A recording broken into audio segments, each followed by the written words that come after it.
ลงตัวกันที่ 50,000 นะครับ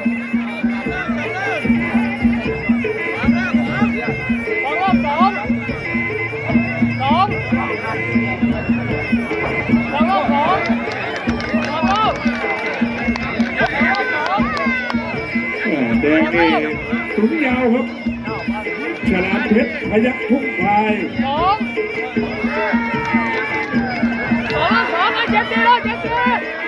ส่วนนักเรียนผ่านมาบนครับช่อง3 สีผ่านมาบนแล้วลูกศิษย์ของนักกู้เกียรติเกียรตินะครับดูว่าการกลับมาภาคนี้ของธนาครับเจอนักชกที่รูปร่างนี่ใหญ่กว่าครับหรือว่าไปชกแม็กมวยไทยนี่เสือสิบเจ๊กิม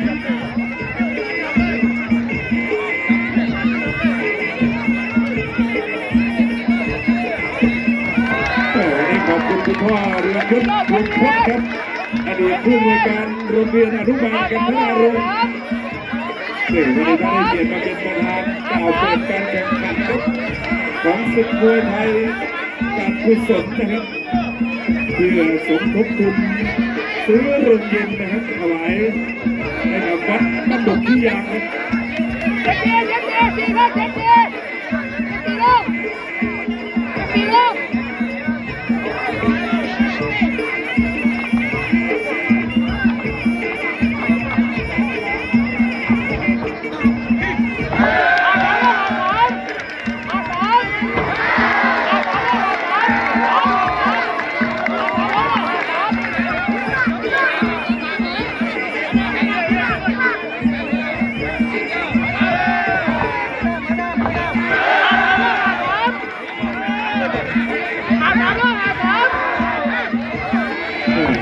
มือนะ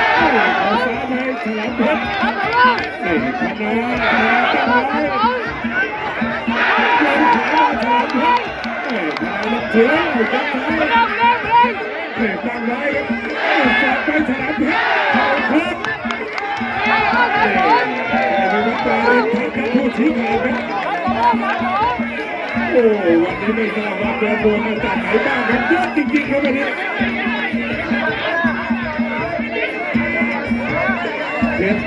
12ได้ไม่ให้กำลังใจเสียวิญญาณนะครับ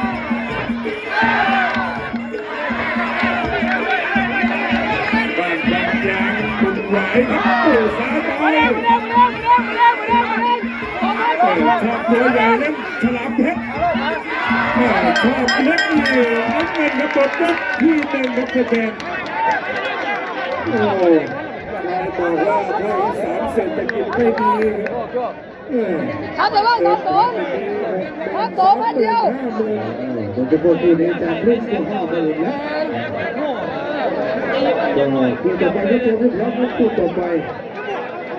เป็นหน้าที่ของสกุลไทยกับแหลมทองแก้ยอดมาเลย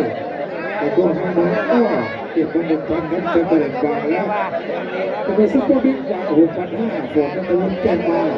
คุณราชากับพีรพัฒน์ตามนี้นะครับตามระดับคิวตามนี้นะครับ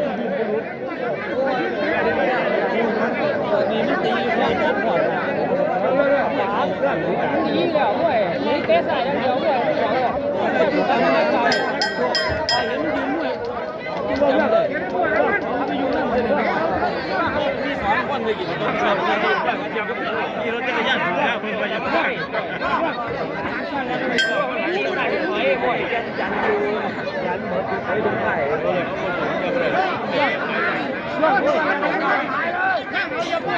เจ็บพิมมันเขาเบียร์ไม่ให้กินได้เจ็บพิมเนอะกินแต่คนเดียวเลยต่อไปยก2กับ50,000ครับ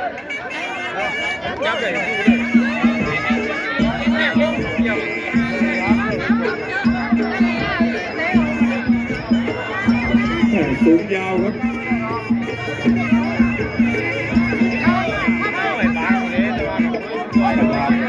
พยัคฆ์ทุ่งพายนักเรียนธนาอินเดียหรือว่าธนาลูกบ้านโคกมีขวาไปครับมงคลเพชรเปิดครับครึ่งแสนโอ้โหพัดนอกไปครับธนา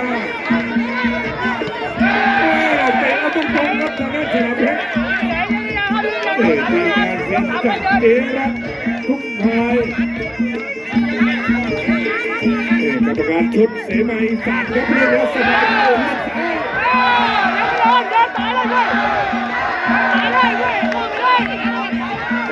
แล้วไป คู่นี้ก็ถือว่าไฮไลท์ครับนี่ตั้งแต่วันประกบกันแล้ว ยังไงที่เราห้องไม่หลบ สายไปธนา ห้องไปดันไปเอาดัน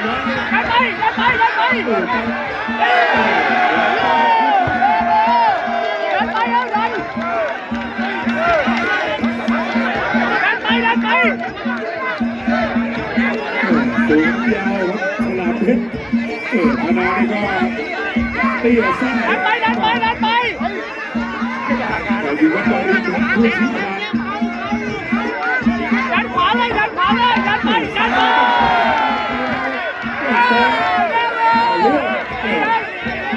ซ้าย หักเลย เทเลยครับธนาแยก ไปก็ไม่ได้เอาเลยวันนี้มาเอง แต่ละครับก็ว่ากันไปเล่นแล้วสบายใจครับเสมาอีสานแพ้คือแพ้ชนะคือชนะครับชุดนี้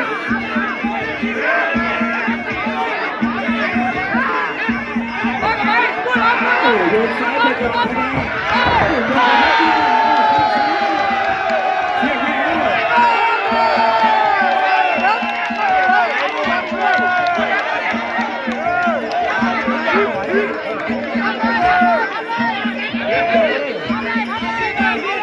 ยบไม่ได้กันธรารมกับสำโรงครับ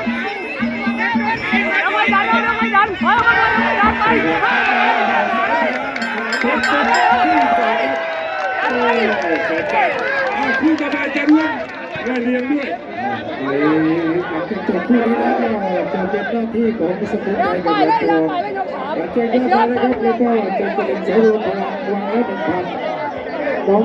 อ้อสิสุพยาเอาเก็บมาครับแล้วก็ไปที่ซุปเปอร์บิ๊กวางแล้วที่6,500ตั้งก่อนนัทวุฒิสิงห์สารวัตรเดชเก็บมาครับ6,500แล้วก็มีรชัยสุพยากับพีรพัฒน์มาที่ทองแล้วก็กับบาบาพระสมุทรกับเพชรพยุทธ์เดลเบ้กับเป็นสร้างโอดพญาเต่ากับเพชรชิงชัยเพชรบุรพากับเพชรตามนี้นะครับตามนี้ด้วยรับทราบด้วยก็โดยที่นี่ก็ปันได้เกินครับ เสียดันเลยไม่ต้องหายใจไว้แล้วดิ เสียงเก่ายังเป็นทั้งคู่ค ไม่ รับ ต้องหายใจ ต่อไปจะเป็นยกที่3ครับ แล้วก็13กลางวันครับไปเจอกันที่บ้านลำเกลี้ยงนะครับนายกโสรสรัตนพันธ์ฝากข่าวมาครับส่วน14ก็ไปเจอกันที่ ดันไป บ้าน เสียดันอย่างเดียวพวก ข้างตำบลข้างอุดมพรนะครับส่วน15บ้านตูมศรีรัตนะนะครับเป็นกระแสได้ห้ามพลาด17เมษายนครับเจอกันที่บ้านหนองอีทุงนะครับอุดมพรพิสัยนะครับทราบตามนี้นะครับ26ก้อนหนองกบยุงนะ เจ็ด400เนี่ย400เขาโทษ400ครับเอา400ดันอย่างเดียวย กที่3ครึ่งทางครับ50,000เป็นโหดครับเจ้าด้วยครับเป็นความคล่องตัวอยู่ที่ฝั่งน้ำเงินนะขอที่อะไรกันขอที่ เอาไปดันอย่างเดียวโอ้ย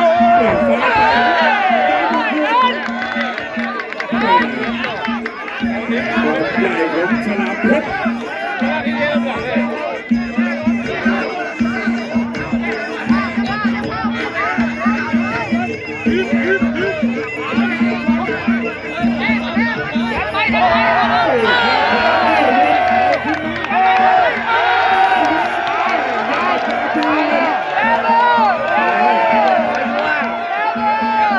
โอ้เล่นหนักจริงๆครับคู่นี้แล้วต่างคนต่างกลับมาอายุอานามก็30เศษๆด้วยกันทั้งคู่ครับไอ้หัวทับในมาธนาเสือสิเจนติม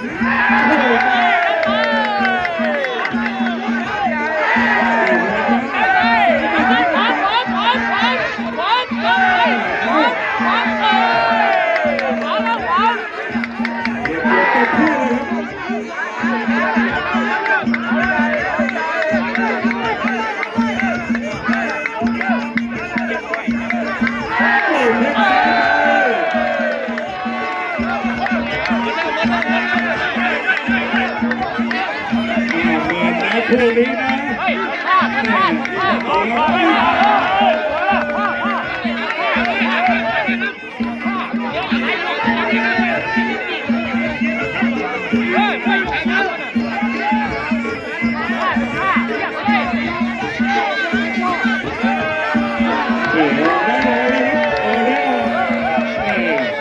เอาให้ชัดเจนไปเลยครับทั้งคืน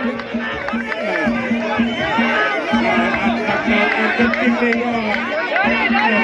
การตัดสินไม่น่าจะง่ายนะครับฉะนั้นก็ใส่กันให้เต็มที่เดี๋ยว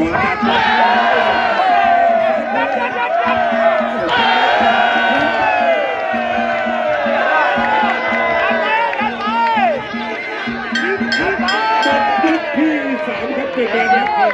จุดมือนะกับนักมวยทั้งคู่ด้วยครับแล้วก็โปรโมเตอร์สองโปรโมเตอร์ครูแพ้ในหัวเอแต่ให้แฟนได้เล่นครับวันนี้โดยเฉพาะนี่สามคู่เอกก็สุดคุ้มเลยครับ140ก็ถือว่าแต่ละคู่ที่สำคัญเนี่ยเล่นกันได้เสียทุกยกเลยนะคู่ต่อไปก็อยู่ในสภาพที่พร้อมนะสมุทรไทยกับแหลมทองอันแจ้งยอดกันมาแล้วก็จักรเล่นกับน้องอ้อจักรเล่นบางละ1,000แล้วก็ซุปเปอร์บิ๊กแล้วที่ 6,500ของนัทวุฒิสิงห์สมบูรณ์เกิดมาครับการสิคู่แพ้กับพีรพัฒน์เรียกการโดยไทยแล้วก็ทองเหนือ9ปราบปรามก็จะมาที่ทัศน์สกุลกับเพชรพยุกตามนี้นะครับตามนี้เดินลงเสริมรอกันเลยครับตามลำดับเลย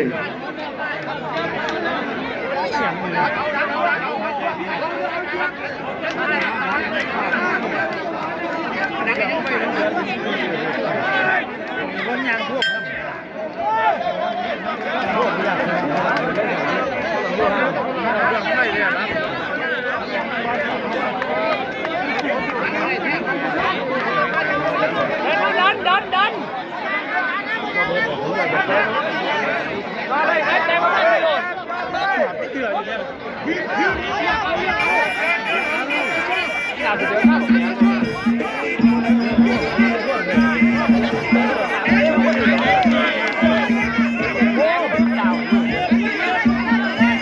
ยก4ยกสำคัญครับมือจะอยู่ฝั่งกันทรารมหรือว่าจะไปที่ฝั่งสำรองครับ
ซ้ายไปซ้ายไป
เป็นไงครับสุดแสนครับแม่โอ้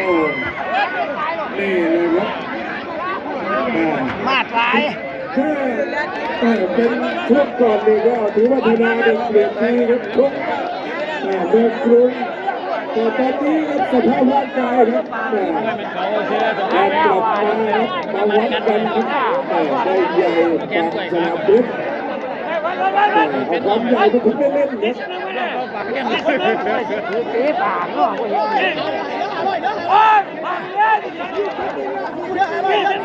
เป็นมวยเนี่ยเป็นมวยที่สนามเพชรชกนี่ชวราชวัฒน์บินตรงจากสารคามเลย เล่นเล่นครับเล่นเลย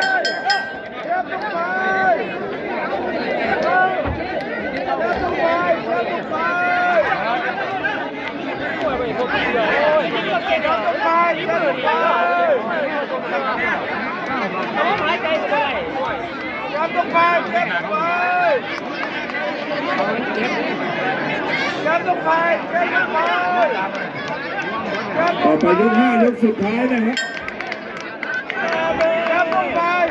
โอ้วันนี้มวยก็ชกสนุกแฟนๆก็เยอะ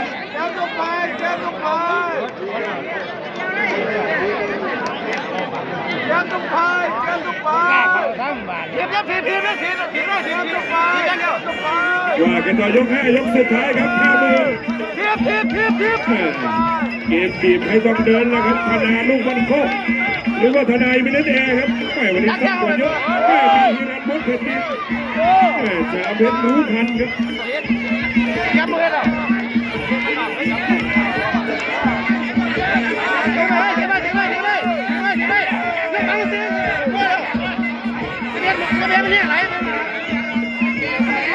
ยังกับนาบิวกับซุปเปอร์เล็กเลยครับคู่นี้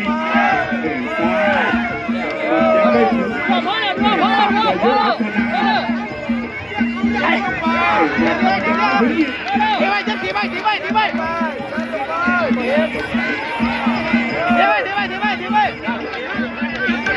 ดูว่าไปต่อไปครับชนะเพชรเจอใครดีครับตอนนี้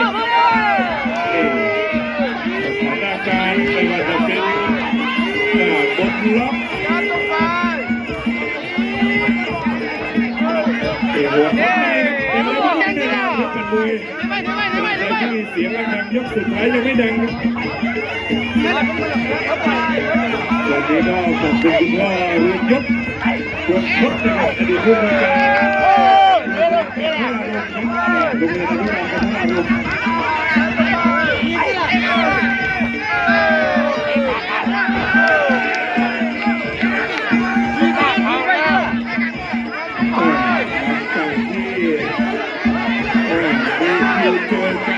การคาดการณ์ต่างๆนี่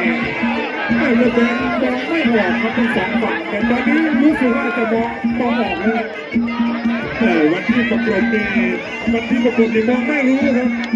ว่าใครจะชนะแต่มาตอนนี้สถานการณ์เริ่มจะมองออกแล้วรอผลปฏิบัติการนะครับในที่ในสุดท้ายอาจารย์สมศักดิ์ชินนนท์แล้วก็ชูมือให้กับบกเด่นฉลาดเพชรพยัคฆ์ทุ่งไทยรับ50,000กลับทุ่งไทยครับอยู่ฝั่งกันพลา